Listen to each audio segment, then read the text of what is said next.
Welcome to Motivational Humanity. You are not alone. You know, one of the hardest lessons I ever learned in life wasn't about courage or leadership or even vulnerability. It was about boundaries, about realizing that people will treat you how you let them. And that setting the standard for how you deserve to be treated isn't arrogance. It's self-respect. But it took me years to figure that out. When I was younger, I used to think kindness meant never upsetting anyone. I believed that if I was nice enough, patient enough, forgiving enough, people would automatically know how to treat me. I thought love meant saying yes. I thought peace meant staying quiet. But here's what I didn't understand back then. Every time I said yes, when my soul whispered no, I was abandoning myself. I was teaching people that my boundaries were optional, that my needs didn't matter as much as their comfort. I remember a season in my life when I felt constantly drained. I was doing everything right, showing up for people, helping, listening, fixing, and yet I'd go to bed feeling hollow, resentful, quietly angry. And I didn't even know who to be angry at. Was it them for asking too much, or me for giving too freely? One day I was sitting with a friend, and I heard myself say, "I'm just tired of people walking all over me." And she looked at me and said, gently but firmly, "Maybe you're the one laying down the welcome mat." That hit hard, because she was right. Here's the truth I learned the hard way. People don't always know your boundaries unless you teach them. They don't automatically sense when you're uncomfortable or when they've gone too far. Most of the time, people act from their own understanding, their own habits. It's not necessarily cruelty. It's just a lack of clarity, and clarity is kindness. See, boundaries aren't there to punish or control others. They're not walls built from fear. They're bridges built from truth. They're a way of saying, this is how I need to be treated so I can stay whole. When you set a boundary, you're not pushing someone away. You're inviting them to meet you in a space where love and respect can exist. It took me a long time to understand that boundaries are not about shutting people out. They're about keeping yourself intact. You can love people deeply and still say, this isn't okay. You can care for someone and still say, I need space. You can be compassionate and still say, I deserve peace. That's not selfishness. That's self-respect in action. And the moment you start honoring your boundaries, something shifts inside you. The resentment starts to fade. The exhaustion begins to lift. You start breathing easier, walking taller, and realizing you never had to sacrifice your well-being to keep love alive. Because love, real love, thrives in honesty. It cannot survive where one person has to disappear to keep the other comfortable. So if you've been feeling like people don't see your limits, maybe it's time to stop expecting them to guess. Maybe it's time to speak your truth out loud. Because when you stop saying yes out of fear and start saying no out of love, you stop performing kindness and start practicing courage. And that changes everything. Here's something I want you to really sit with, because it's a truth most of us avoid facing. Every time you tolerate something that disrespects you, you lower the standard for how others can treat you. I remember a time in my life when I was working with someone who constantly spoke over me, dismissed my ideas, and questioned my judgment. And every single time it happened, I would apologize for being too sensitive, or I'd rationalize their behavior, telling myself, they're under pressure. They don't mean it. And every time I stayed silent, I was teaching them that it was okay. I was teaching them that my voice, my presence, my value was optional. We often think that being kind or easy to work with means letting people overstep, letting them push the limits, letting them take more than they give. But the truth is, kindness without boundaries is a kind of violence against yourself. You cannot control what other people do. You cannot make someone suddenly respect you. You cannot make someone suddenly see your value. But you can decide what behavior you will and will not accept in your life. That's power.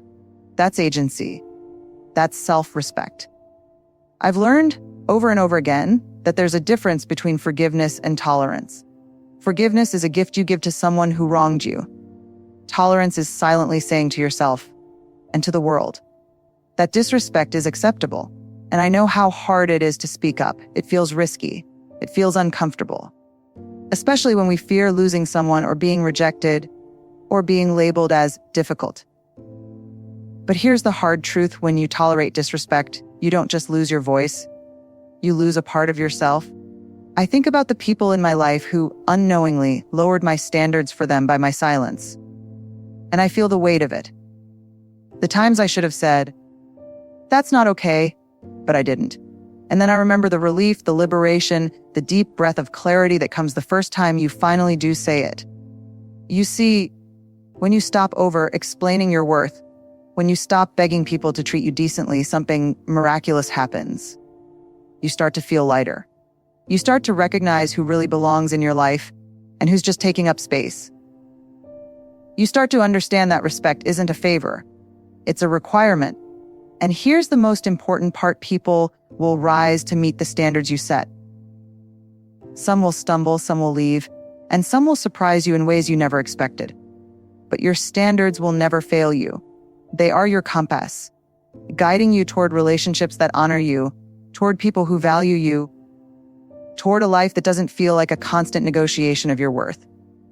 So tonight, I want you to ask yourself, what have I been tolerating that is quietly teaching the world that my boundaries don't matter? What have I been excusing because it's easier than standing up? And how much longer am I willing to sacrifice my peace for someone else's comfort? It's time to stop tolerating what diminishes you. It's time to stop lowering your standard. Because when you stop begging, apologizing, and shrinking to fit into someone else's version of respect, you start living the life you were meant to live. A life where your voice matters, your needs matter, and your worth is non-negotiable. You know, a lot of people talk about setting boundaries, about standing up for themselves, about saying no when something doesn't feel right. And most of the time, we think that once we've said it, once we've spoken our truth, that's it. Problem solved. Right? But here's the reality: boundaries without action are just words. Words alone don't change behavior. Words alone don't protect your heart. Words alone don't teach anyone anything. I remember a time when I told a colleague, firmly, politely, that I couldn't take on yet another project. I explained my workload, I explained my limits, I even explained the reasons why. And what happened? The next week, the same request came again. And I found myself frozen, unsure, afraid of confrontation, afraid of disappointing. And I said yes. Again. That's when I realized setting a boundary once isn't enough. Boundaries need reinforcement. They need courage behind them. They need action. Otherwise, people don't learn. They don't adjust. And silently, slowly, you teach them it's okay to ignore your needs. It's not easy. In fact, it's terrifying. Because speaking up, enforcing your limits, saying no, all of that can feel uncomfortable. Sometimes it even feels lonely. You worry about conflict. You worry about rejection. You worry that if you assert yourself, people will leave. And maybe they will. And maybe that's the point.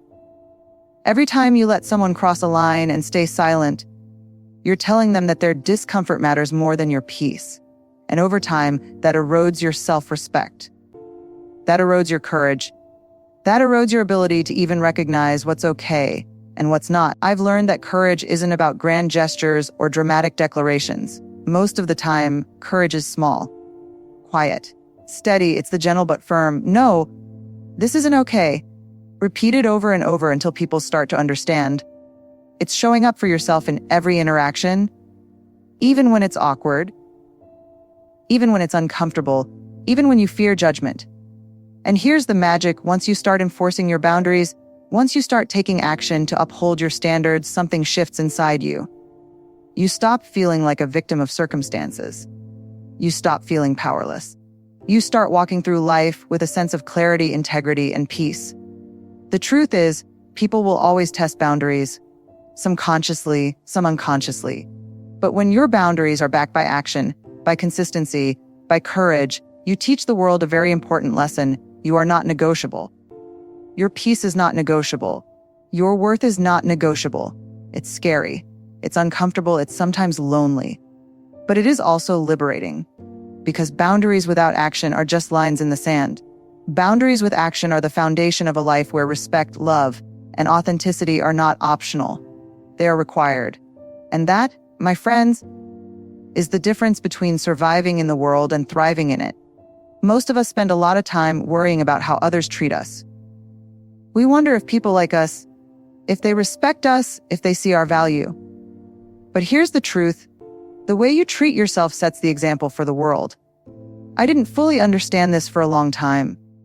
I used to think self-worth was about achievements, about being liked, about proving I was enough to the people around me. I worked hard to earn respect, to earn love, to earn attention. And yet, somehow I still felt invisible in my own life.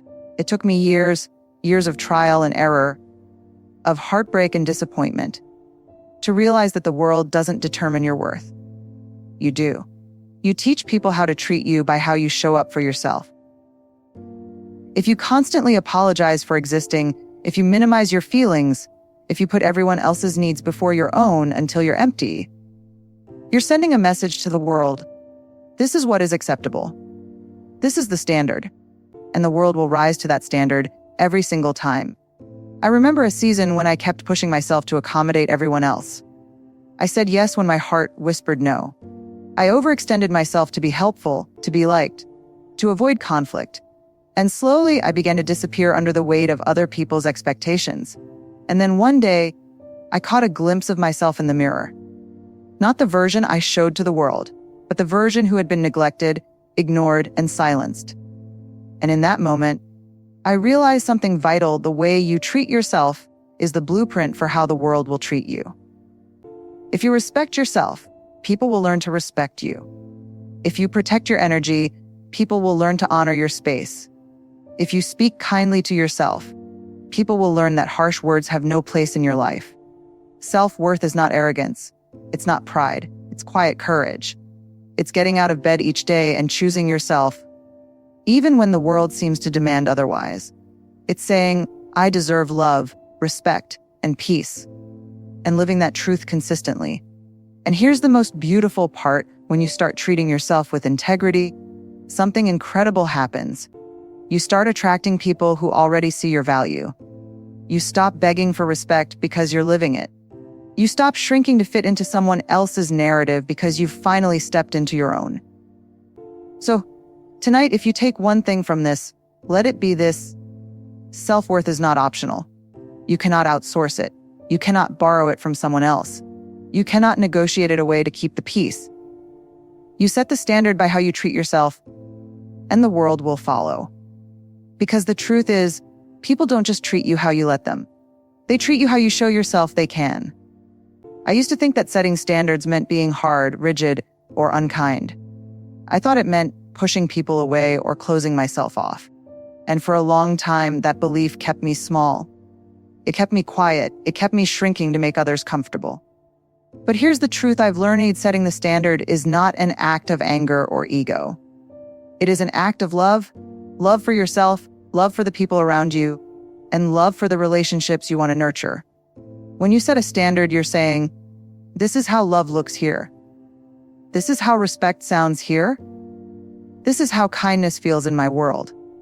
You're not punishing anyone. You're clarifying the terms of connection.